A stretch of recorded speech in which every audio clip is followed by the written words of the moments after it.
Art One-on-One with Mr.Burgher.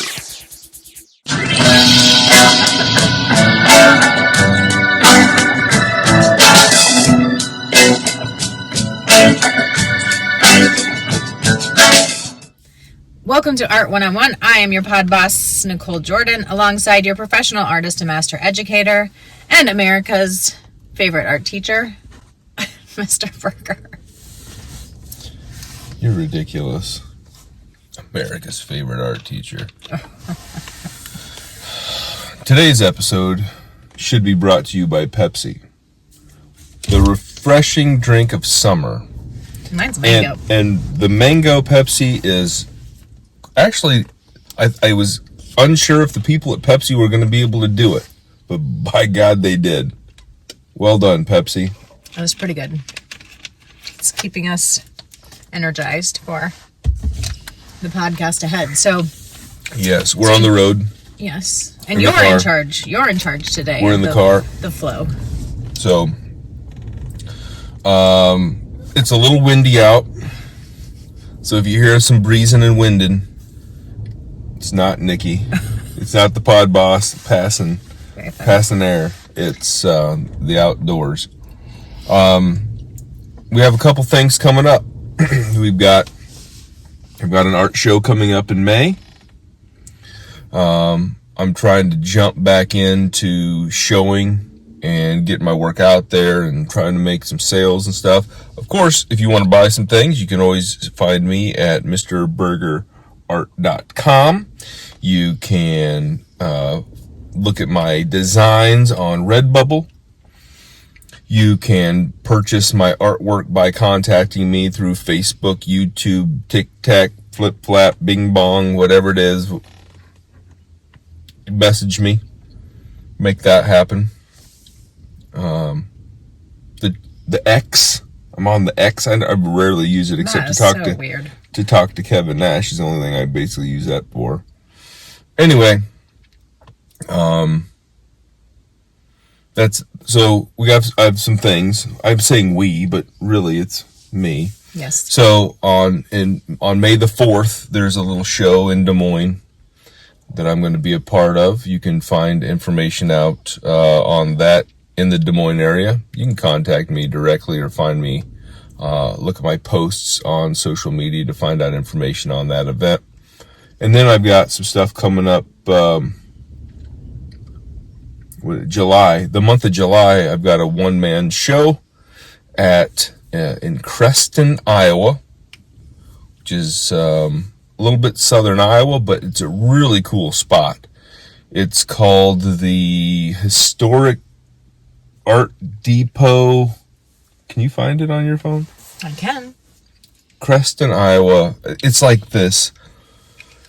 Oh boy, this historic art. It's an old depot that they've converted into an art space. And the month of July, I'm going to have a bunch of my artwork there, specifically on a series of pop art pieces on old atlas maps.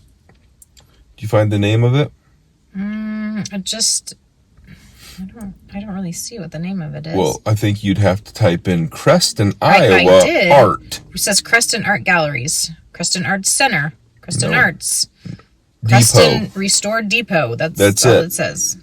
What the Creston Arts Depot. The Creston Arts Depot. Yes. Is the official name of it. It is. And it's right there by the railroad tracks, which makes sense for a depot. But anyway, it's a really cool facility, and I was kind of excited to get to show my artwork there. And again, when is that one, did you say? The month of July. Okay. So the entire month of July this summer, if you're in and around or you want to check it out. We should do some lives from that. I think everything's going to be for sale in the show. So if you want to purchase some things, obviously that's going to be cool in the gang. But anyway, I'm focusing that particular show on a series that I've been working on. I'm continuing to work on. called Art. What is it? Pop Culture on Webster's 76 Atlas. And so I took a 1976 World Atlas by Webster's, sliced the pages out, and I'm doing every single drawing on this.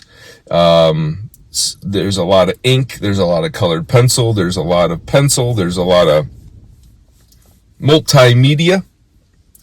And I've done pretty well with selling these off and on over the years. I've sold a couple of these different maps and things. I used to take them out of the old National Geographics. But now, after finding this atlas, I thought I really like that. And I'm going to begin another series. This is a sneak preview, sneak concept. Actually, I'm not going to share the concept. Somebody will steal it. Good idea. But there's another series that I'm doing on maps that will be coming out soon. And by soon, you mean this year? This year. Yeah. Okay. Yep. Okay. We'll see. You got a lot of stuff to Mr. Burgher. You have a lot of stuff to get done. I have a lot of things. I got a lot of irons in the fire. I'm doing some transitioning here, transitioning there. I'm moving some stuff here. I'm doing some stuff there. You're always transitioning. I got a little project here, and I got a little project there. And I keep going. Thanks to the delicious, refreshing tastes of Pepsi Cola from Pepsi Cola. And oh, well, that's Cadbury eggs. Cadbury eggs. I mean, the thing is, chocolate doesn't really, in my view, chocolate doesn't really go well with a soft drink. Chips would go well with a soft drink. A burger would go well with a soft drink. Well, I think too much, there are very few things that I would say too much sugar, but So did you have a soda. Pepsi for breakfast this morning? No, I had a cup of coffee. Oh, so that goes with Cadbury eggs. Yeah. Oh, because that was your breakfast. Shut up. Just because I had 2 Cadbury eggs for my breakfast doesn't mean you got to announce it to the world. It's so good that I'm a nutritionist and I work with people on their health, and you're eating Cadbury eggs for breakfast. Yeah, well, why don't you start working with me on my health? Help me out. Help a brother You out. are helpless. Oh. You are. I don't think I can bring you back from your habits. Well, potato. Any other art-related items or events coming up for you, or are we moving into our... The thing is, I'm just trying to stay on top of everything I got going. I'm trying to get... My goal at the beginning of the year was to get 3 video pieces of content out. So far this year, I have been producing and putting out 1 new item every day. So my goal was 3. And I'm achieving 7. Your goal is 3... What? Mm-hmm. You heard me correctly. I don't understand. 3 a week? 3... What are you talking about? Yes, that's what I said. That is not what you said. You said 3, and then you didn't say 3 a week, 3 a month, 3 a day. You did not say any of that. I'm pretty sure I did. No, you didn't. And the great thing is we'll be able to play this back and see if you did or not. Okay. So yeah, rewind. Okay, so 3... Be kind, rewind. The original... Just for your clarification, not for the people that are paying attention, but for your clarification, I want to put... My original goal at the beginning of this year was to put out... You do? You to put out? That was your goal? Yeah, to put out 3 pieces of content a week. Again, you gotta let people finish their sentence before you start giggling. 3 pieces of content a week. Yes, I remember this because it may or may not have happened for a while. I haven't missed a week. Okay. Even on weeks when certain people don't help me follow through with my goal. Oh, we're not talking about... Okay. I was thinking something else. I'm able to get something out. I got the content thing. You're on top of that. I was thinking about, in my head, was the the promise that you were making to yourself that you were going to produce art and you were going to do however many sketches and it was going to be, that's what was in my mind. The beginning of the summer, last summer, I wanted to produce 70 pieces of work over the summer. That did not happen. There were several weeks that it did. Yeah. But there were much more. Honestly, that happened until I had my youngest kids come stay with us for a week or whatever it was, a week or two. Yep. And honestly, my time with my children was much more important than my art production. I don't get to see them as often, so I was doing things with them instead of making art. Yes. And so that went on the back burner. And after that, it was like, I've kind of fallen off the routine. And it's hard to slide back in when you're off. Yeah. You know, it's like going to the gym. You know, when you go every day, it's easy to go every day because it's just your routine. You take a couple days off and it's like, and then getting back into that routine is, in my view, just a little bit harder to get back in. It's just easier to stick with it than it is to yo-yo back. Well, they say forth. once if you can get in a habit and keep it for 31 days, you can usually 30 days, 31 days, something like that. But like you can usually keep on. But once you're out of it, it's really hard to get back. Yeah. In. All right, so let's move on. So this summer, I would like to be able to jump back in. I mean, I've got a show coming up in May where I'm hoping to sell some things. I've got this show in July that's going to have a ton of stuff, all new stuff. I got to get stuff framed. I got to get stuff out. It's going to be a huge undertaking for the work to be ready for that particular show. But I think we should be good to go. So we'll see what happens. Okay.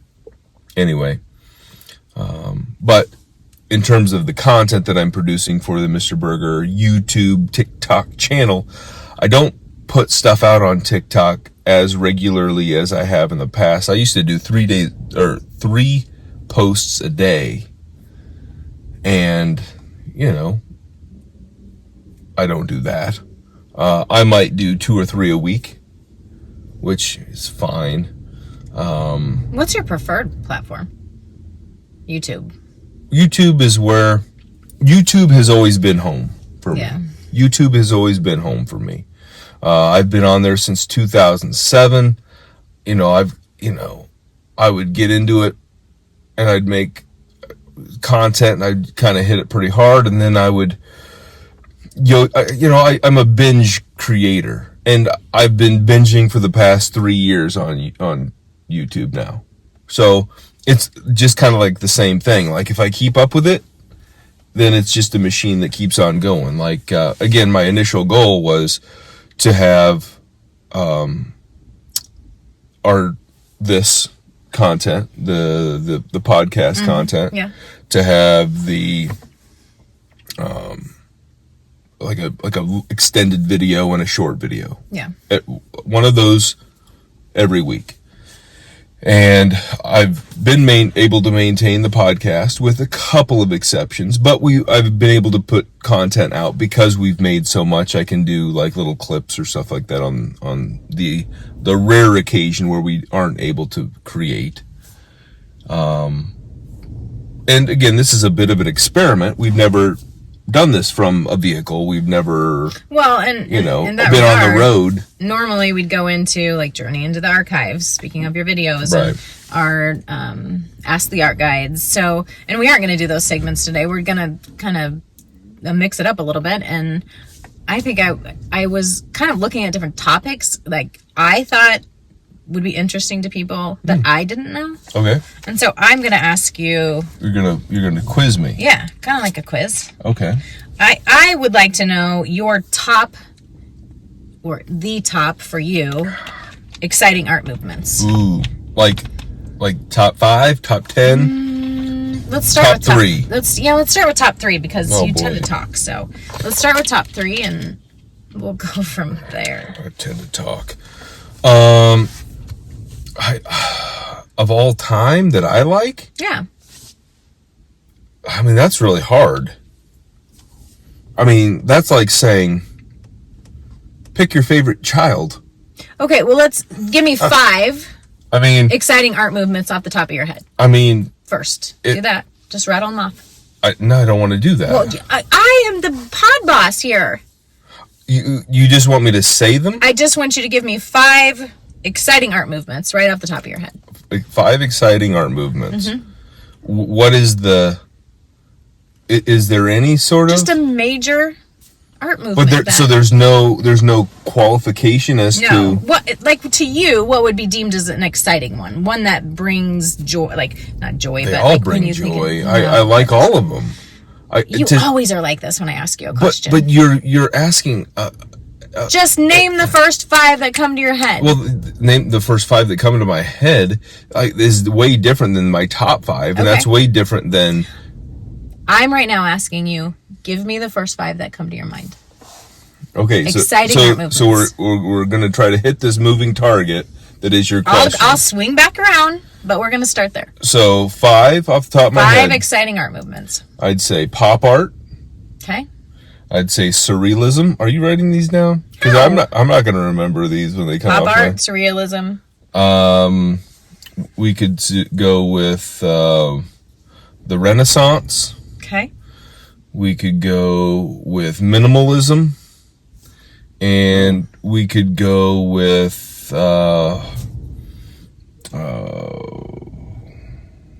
Gothic era.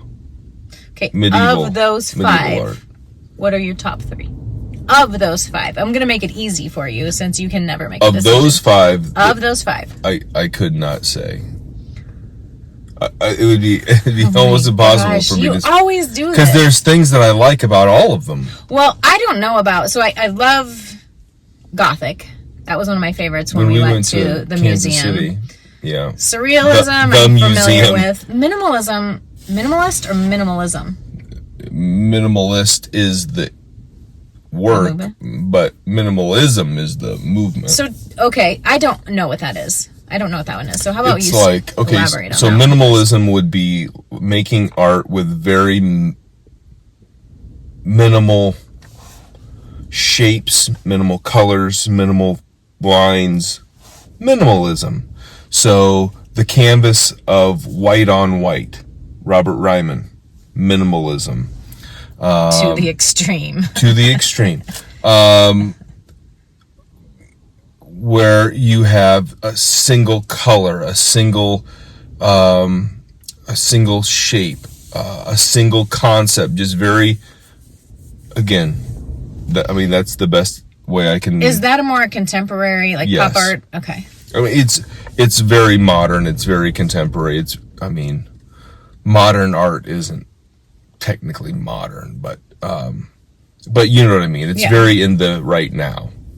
Very, very 21st century. Gothic is not. Surrealism is not. No. What was the other one that you said? Renaissance. Renaissance is not. Absolutely not. But the other 2, pop art. Pop art, surrealism. Surrealism kind of phased out around the 1960s.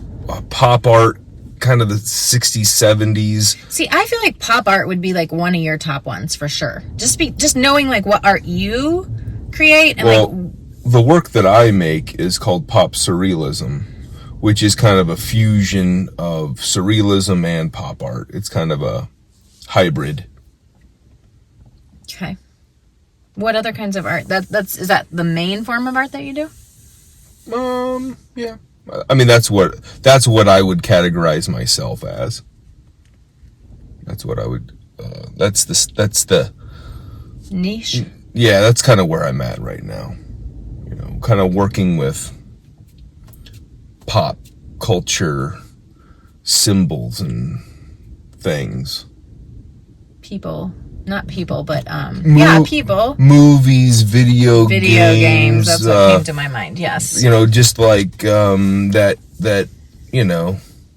Okay, so I know what pop art is, yeah. But when you fuse that with surrealism, what does the surrealism bring in? Dreams, dreamlike settings, the collage, the juxtapositioning of concepts and ideas, the layering of the real world with kind of a fog of weirdness, dreamlike. Yeah. Okay, that makes sense. Okay. So you don't have a top 3. You're not going to give us that just because you're going to prove a point. It's not about proving a point. You're asking me. It's like every week somebody asks me, usually my youngest students will ask me, Mr. Burgher, what's your favorite color? I don't have a favorite color. I'm not saying that to be a dick. I'm not saying that to prove a point. I'm not saying that to try to be stubborn. I'm saying it because that's the fact. I do not have a favorite color. And I tell them, they say, well, why don't you have a favorite color? I said, because I feel like if I say I have a favorite color, if I ingrain that in my mind, if I allow myself to program myself to say, this is my color, then when I was, let me put it this way. When I was a little kid, I loved red-orange. The red-orange crayon was the color that I loved. I loved the red-orange crayon. It was bright, it was red, it was orange, it was the perfect color in my mind. When I went to use the red-orange crayon for my coloring pages, like there were times where it's like, is this the right time to use the red-orange crayon? And you would overuse it, and then it would be, is this appropriate? Anyway, the thing is, if that is your favorite color, you're going to be drawn to it. You're going to want to use it. You're going to look for reasons to use it. Right. When it might not be appropriate. That might not be the best color, even though you like it. And so for me, it's easier just to say, you know what, I'm not going to have a favorite color. I don't want to have a preference. I want to use the right color at the right time in the right place. So, if I need to use purple, then I'm going to use purple without prejudice. No one says you can't use anything but not have a favorite. I mean, but it's easy. It's easy to say, well, once you start to admit that one is your favorite, then you're going to have discrimination. You're going to have preference. Don't make any sense. You're going to have. I think I do make 100% sense. How can you have discrimination and Because you're going to choose the colors that if I like red colors, then I'm going to omit greens and purples and blues. If it's art that's creating, and that's what or art that you're creating, and that's what calls to you, how would that be prejudice? It would just be creating. Because it's like there are a million artists that have done this. Klein, with his International Klein Blue, he only used the blue. Why? Because that was his color. It was his color. He owned the color, and so he was prejudiced against all other colors but his blue. Did that call attention to him? Absolutely. Exactly. So it did what he wanted it to do. Exactly, but I don't want that. I don't want to be prejudiced in favor of one color. I don't want to be biased against all colors because my art isn't monochromatic. My art is using every color in the appropriate time in the appropriate place. I'm not Klein. I'm not an artist that just uses that one color or is known for, Vincent van Gogh is known for his blues, and there are certain artists that are known for very specific color palettes and combinations. I don't want to be, there are colors that or works that I make that are monochromatic. There are works that I make that are complementary or analogous or whatever color theme scheme you want to come up with. And I do have rules when it comes to certain works of art.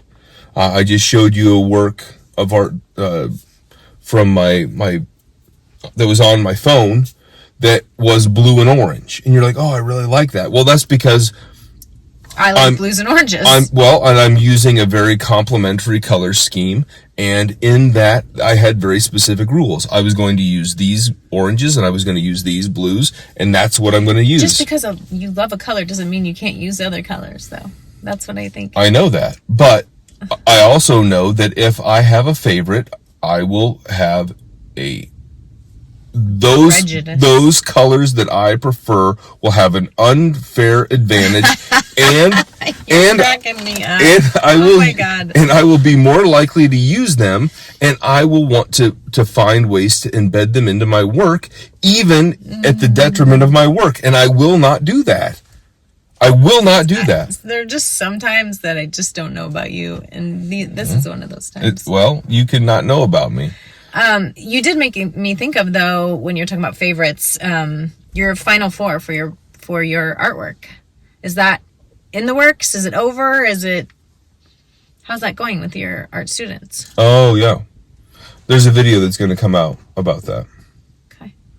So, yeah, we made a Art Madness bracket, just like the 64-team bracket that you would see in NCAA basketball, men and women. The Iowa Hawkeyes doing an awesome job this year. So awesome pride there. I think most of the United States is pulling for the Iowa Hawkeyes at this point, which is pretty cool. Celebrities and people coming and, seeing them. And one of our favorite shows that we don't watch anymore because it's not on anymore. What was it with Jason? I Believe. Ted Lasso. Ted Lasso. He was just at the last one. And he's a big Iowa Hawkeye fan. Yeah. Michael Irvin was talking about the Iowa women's basketball team. I mean, lots and lots and lots of people, athletes, non-athletes, all kinds of people are giving a lot of hype to the Caitlin Clark and the Iowa women's Hawkeye. So who is the Hawkeye? Can you give me that? Who's the Hawkeye of your bracket? Who would you say? Without giving away the winner. Mine's done. I know it's done, but who was if you had to pick a team if you had to pick an artist that exemplified the Hawkeyes in there, that kind of lit up the kids, who would it have been? Anyone in particular? There were a couple artists that several kids were behind. I would say that without giving anything away, the big names prevailed? Well, not. I shouldn't even say that's not even accurate. There's only one artist that was in last year's Final Four that made a return, and that would be this year's Iowa Hawkeyes. This particular artist would be like last year because they're the only ones that made the Final Four 2-0. And I'm not going to say any more than that. You got to go watch the video to find out more. That's great. But tell me something. Did you use different pieces of art this year when you were presenting? Like, if you had the same artist in here, did you use different pieces of art? Okay. Yeah. Okay. Yep. But mostly the same artists. Last year, we only used 16. We started last year we started at 16. Oh, you really and so expanded this year then. Yeah, so going from 16 to 64 was quite a jump. So we spent a lot of time talking about it with my elementary students, how to critique work, how to, and again, you approach that differently with kindergartners than you do with fifth graders, than you do with freshmen, than you do with seniors. I mean, it's all kind of different. Right. Based upon your discussions around the artists are different, but the artists are the artists are identical, but the conversation around, prefacing it with your favorite ice cream flavor versus why do we like this piece of artwork, and getting into the elements and the principles of design and all of these different things. Sneaky way to teach them in a fun way. Yeah. Well, and it's, okay, get with your partner, talk about what do you like here, what do you like there, and I've got some ideas on how to expand it and make it better next year. There you go. Well, I think that's exciting. I'm looking forward to watching the video. When does the video come out? Soon. It'll come out soon. Like in a week, 2 weeks? I've got all the pieces and the parts, and there's a couple of things that are coming out before it. It'll probably be the end of April before it comes out. It's March Madness. Yeah, well, it's April right now, and it's still going on. All so right, well.